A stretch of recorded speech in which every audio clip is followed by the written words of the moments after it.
في سبتمبر سنة 2018 في قرية هادية كده اسمها أولاد عياد في المغرب حصلت حاجة خلت الناس هناك ما تنامش من الخوف. في بنت كانت مختفية بقالها شهرين كاملين وفجأة ظهرت، رجعت لوحدها لبيت أهلها. طبعا أول ما شافوها كانوا هيطيروا من الفرحة إن بنتهم رجعت، لكن الفرحة دي ما كملتش، وده علشان المنظر اللي رجعت بيه كان مرعب حرفيا. جسمها كان كله مليان وشوم غريبة، شكلها كان بيقول إنها تعرضت لحاجة بشعة. ومش بس كده، البنت كانت ضحية اختطاف واعتداء مستمر لمدة شهرين كاملين، يعني شهرين من الرعب والألم. الناس كلها بدأت تسأل يا ترى مين اللي عمل فيها كده، وفين كانت كل المدة دي، وإيه اللي حصل بالظبط. في وسط ده كله كان في راجل بسيط في القرية اسمه محمد، راجل غلبان وعايش على قده. كل اللي كان بيهمه في حياته انه يوفر لقمة العيش لأسرته الصغيرة اللي مكونة من 4 أفراد. لكن اللي محدش بقى كان يتوقعه ان محمد ده هيكون له علاقة بالقصة دي. خديجة أكبر واحدة في ولاد محمد،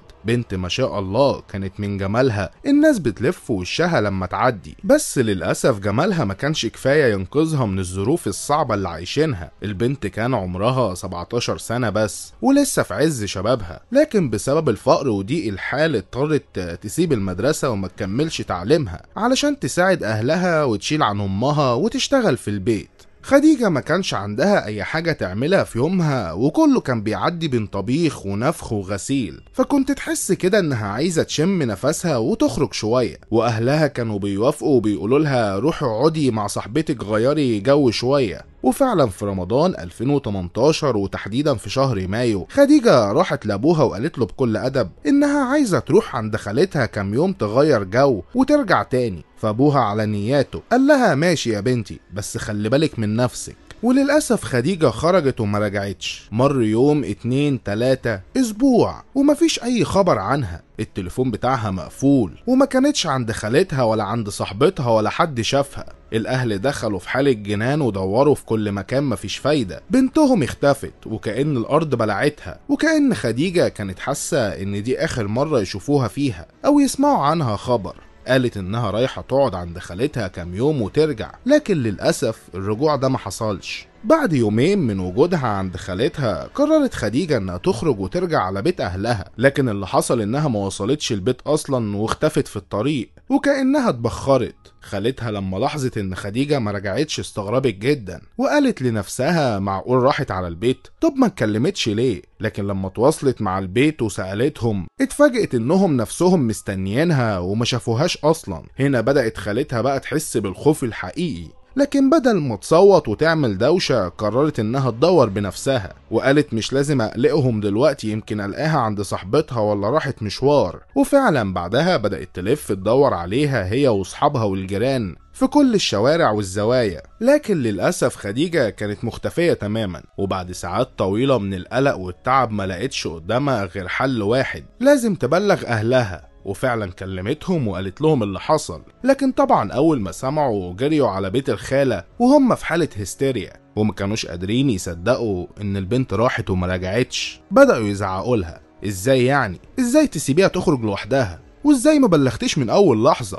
الخالة كانت مصدومة برضه، لكن حاولت تهديهم. انا كنت بحاول الاقيها وما كنتش عايزة اقلقكم لو ما كانش في داعي، لكن للأسف ما لقيتهاش. وهنا بدأت الكارثة تبان. خديجة مش بس مختفية، دي شكلها اتخطفت. في اللحظة دي الأب والأم خلاص مش قادرين يفكروا، مش قادرين يلوموا أي حد. بنتهم الصغيرة اختفت، دي قاصر يعني محتاجة رعاية وحماية ومسؤولية، كنت المفروض تركزي. ده كان أول شيء عايز الأب يقوله للخالة، لكن في نفس الوقت ده مفيش وقت للكلام. دلوقتي في حاجة واحدة لازم يعملوها، يخرجوا ويدوروا على خديجة. ومن هنا بدأت رحلة العذاب.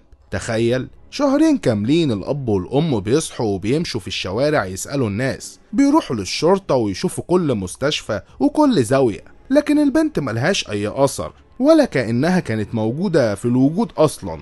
الناس بدأت تقول دي أكيد ماتت، أكيد هربت، أكيد حد أخدها بعيد. لكن أبو خديجة مستحيل يصدق، بيقول كل يوم أنا حاسس إنها لسه عايشة، والأم حرفيا كانت بتنهار كل يوم، ما بتاكلش ولا بتنام، عايشة على أمل ضعيف إن بنتها ترجع. وبعد ما الوقت عدى وشهور العذاب قتلت فيهم كل أمل، جالهم شعور مرعب يمكن خلاص خديجة راحت ومش راجعة. وفجأة بقى بيحصل المستحيل. في يوم هادي كده الدنيا ساكتة، بيبص الأب على الباب وبيسمع حد بيخبط، فسأل مين.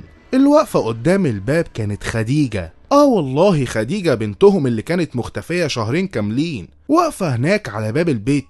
لكن مش هي خديجة اللي خرجت. وشها كان شاحب، جسمها عليه وشوم غريبة، هدومها متقطعة، ماشية بصعوبة، شكلها كان مرعب، كأنها كانت خارجة من كابوس. الأم ما قدرتش تتحمل المنظر، انهارت من الصدمة ووقعت على الأرض تبكي وتصرخ: بنتي يا ربي، ايه اللي حصل؟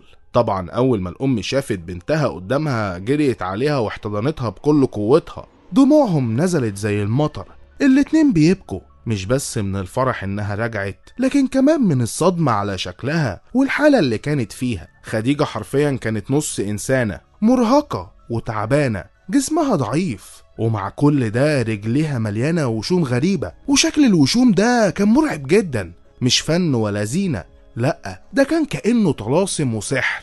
لكن لما بدأوا يشوفوا جسمها بالكامل، الصدمة هنا كانت أكبر. الوشوم مش بس في رجليها، دي متوزعة على جسمها كله. طبعا خديجة في البداية ما قدرتش تتكلم، كانت مكسورة وخايفة، جسمها بيترعش، أثر الخطف والتعذيب النفسي كان لسه جواها. لكن بعد أيام ولما بدأت حالتها تتحسن وأخدت نفس عميق لأول مرة من شهور، بدأت تتكلم وتحكي، وقالت كلمة خلت البيت كله يسكت: أنا اتخطفت من قدام بيتنا. تخيل معايا، من قدام البيت، يعني المكان اللي المفروض تكون فيه بأمان. قالت إن في اليوم اللي قررت ترجع فيه من عند خالتها، وفي الطريق وهي ماشية قربت توصل للبيت لكنها ما وصلتوش أبدا. خديجة وهي راجعة من عند خالتها ما كانتش تعرف إن خطاها هتوديها لجهنم على الأرض.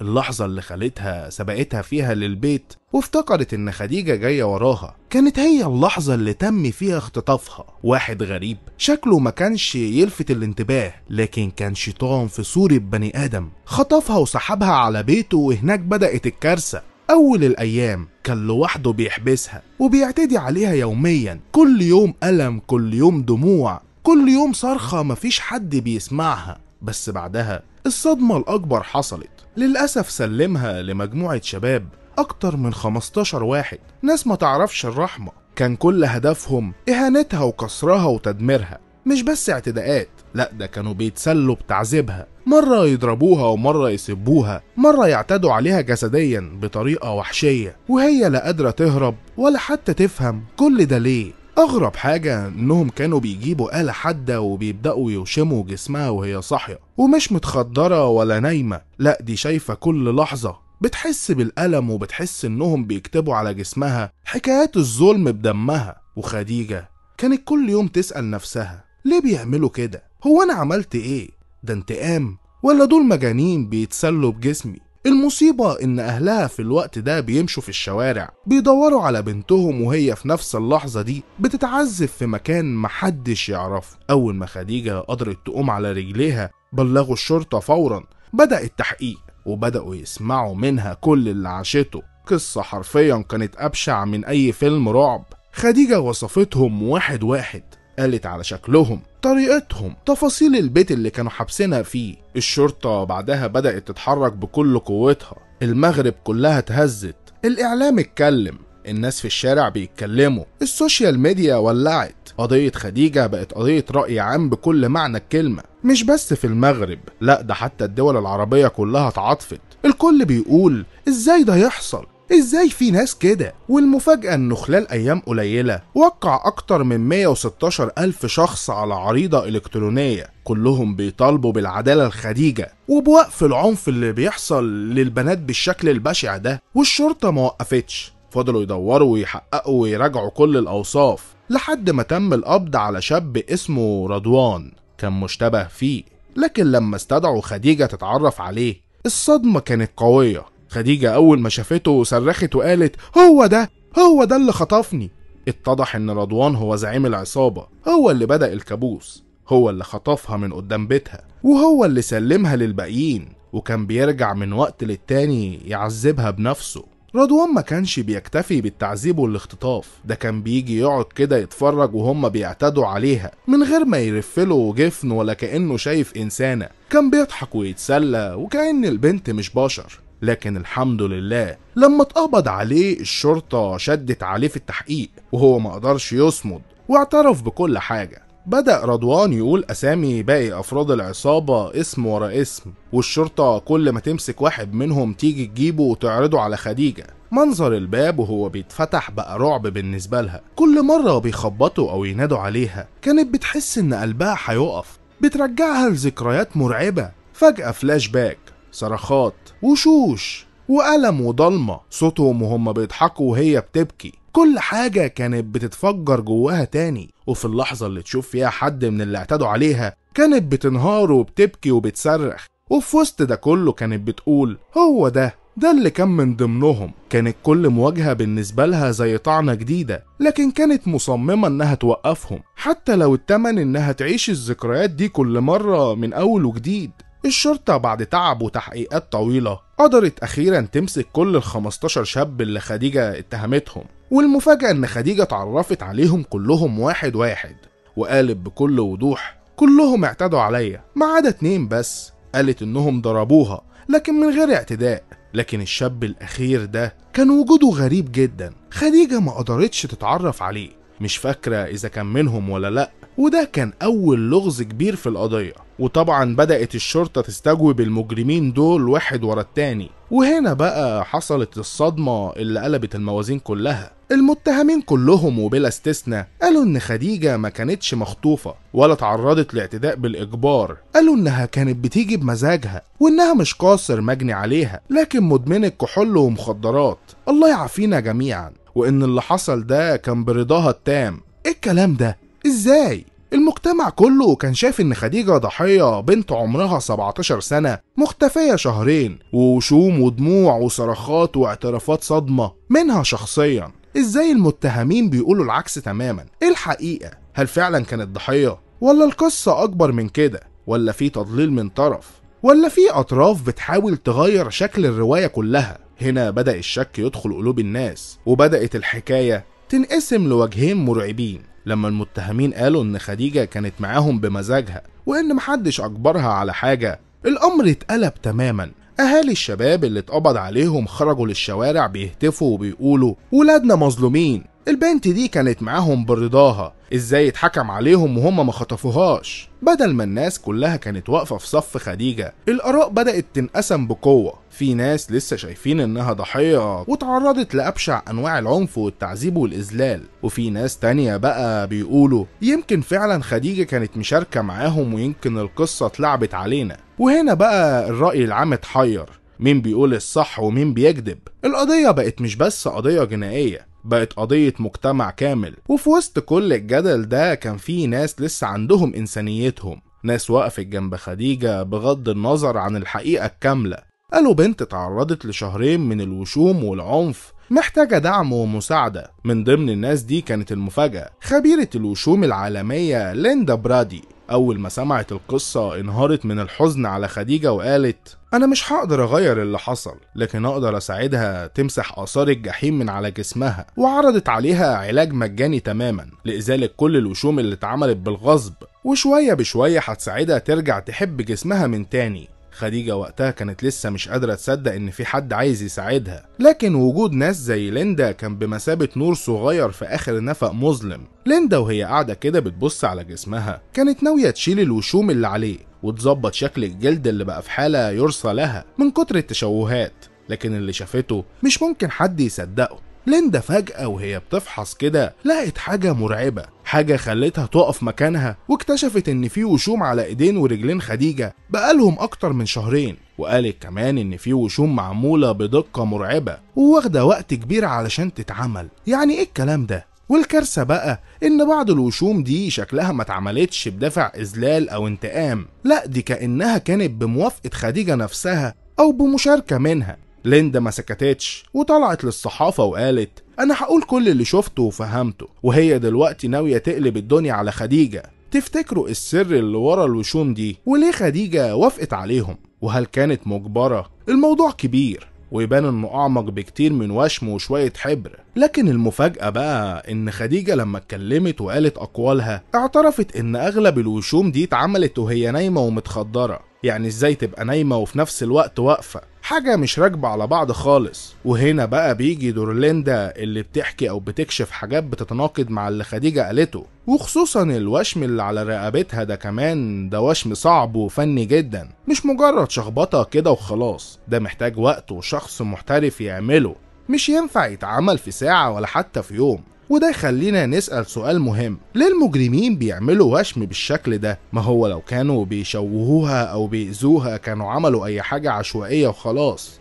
مش هيتعبوا يعملوا وشم فني كأنهم في صالون تاتو 5 ستارز. في احتمالين هنا، يا اما الوشم معمول قبل الحادثة لكن هي مش فاكرة او مخبية حاجة، يا اما في حد متورط في الموضوع وكان بيعمل الوشوم لأسباب تانية تماما. لكن اللي واضح دلوقتي ان في تضارب في الاقوال والمشهد مش بسيط، ولازم حد يربط كل الخيوط دي علشان نوصل للحقيقة. الناس انقسموا فورا. الفريق الاول قال لا دي خديجة شكلها كدابة، ازاي تقول ان الوشوم دي اتعملت وهي نايمة ومتخدرة وفي نفس الوقت يطلع شكلهم احترافي جدا؟ يعني مش منطق خالص حد يخطف بنت ويقعد يعمل لها تاتو احترافي كده. والفريق التاني قال لا استنى شوية، احنا مش مصدقين ليندا، شكلها متواطئة مع أهالي المتهمين، ودي كلها لعبة علشان يقلبوا الرأي العام ضد خديجة، وإن ممكن حد دفع لها علشان تشوه صورة البنت وتغير مسار القضية. ومع التصريح الغريب ده إيه اللي حصل؟ بدأت تظهر اعترافات ناس من الحي اللي كانت ساكنة فيه خديجة، ناس بدأوا يتكلموا بصوت عالي لأول مرة. في اللي قال إن اختفاء خديجة ما كانش مفاجئ، وفي اللي لمح إن في تصرفات غريبة كانت بتحصل حوالين البيت قبل كده. والموضوع كبر وكأن تصريح ليندا فك القفل اللي على افواه الناس لما ليندا قالت ان التاتو معمول من مواد بدائية زي دهان حيطان مخلوط بحاجات تانية. الناس فجأة بدأت تفهم، بقى في منطق، وبقى تصريح ليندا مش غريب زي الاول، بل بالعكس بقى مقنع جدا. اللي كانوا بيشككوا فيها وبيقولوا انها متواطئة مع اهالي المتهمين سكتوا حرفيا ونزل عليهم الصمت من قوة التصريح. ومع كل الصدمات اللي خرجت في القضية التحقيقات فضلت مستمرة والمحاكمات طولت جدا، 2 كاملين، 2 والرأي العام مستني الحقيقة تطلع. لكن الصدمة الأكبر في سبتمبر 2021 القاضي اللي ماسك القضية الجديدة قال كلمة صاعقة وخلت كل حاجة تنقلب. خديجة بنت قاسم بنت واعية ومسؤولة عن قراراتها، والأغرب إنه ما خدش تصريحات ليندا في الاعتبار ولا حتى كلام الناس اللي كانوا معاها أو ضدها، وطلع بحكم بيقول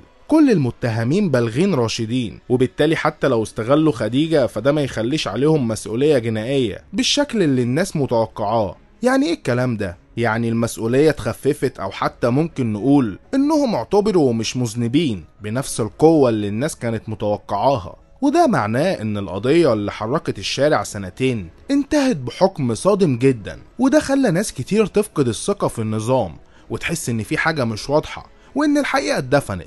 بس فعلا بنت صغيرة حتى لو قالت انا موافقة ده ما يمنعش المسؤولية عن اللي استغلها، وده فعلا اللي كتير من الناس قالوه. ازاي بنت في العمر ده نقول انها وافقت؟ الموافقة في حالات زي دي ملهاش وزن قانوني ولا اخلاقي، وده اللي خلى القاضي في النهاية يراجع ويصدر حكم تاريخي. 11 شخص اتحكم عليهم بالسجن 20 سنة، الاتنين اللي شاركوا بس في الضرب والسب خدوا 10 سنين، والولد القاصر خد 3 سنين، وخديجة تم إخلاء سبيلها بالكامل. الناس لأول مرة من أول ما بدأت القضية حسوا إن في عدالة اتحققت.